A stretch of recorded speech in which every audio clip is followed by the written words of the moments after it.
Kebakaran melanda kapal motor Bandar Nelayan 271 di perairan Pecatu, Barat Daya Hotel Bulgari, Kuta Selatan, Badung, Rabu 21 Juni.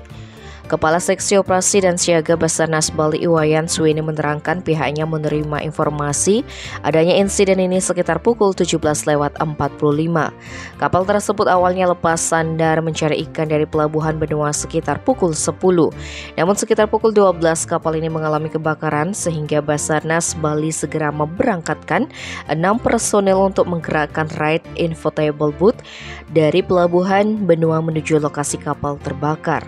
Informasi awal KM Bandar Nelayan 271 tersebut terdapat person on board 31 orang dan 25 orang sudah berhasil diselamatkan oleh kapal lain di sekitarnya sehingga tersisa 6 orang. Namun dalam proses perjalanan, tim SAR kembali mendapat informasi bahwa seluruh POB sudah dievakuasi KM Surya Bakti yang kebetulan melintas di area tersebut dan semuanya dalam keadaan selamat.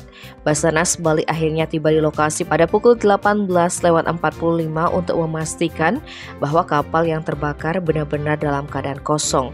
Setelah mendapatkan informasi yang detail dan akurat serta memastikan memang betul seluruh FOB terevakuasi, RIB kembali ke pelabuhan Benua. Selama operasi SAR berlangsung turut melibatkan Basarnas Bali, ABK KN SAR Arjuna, KM Surya Bakti, dan KM Bandar Nelayan 209. Tim Bali Express melaporkan.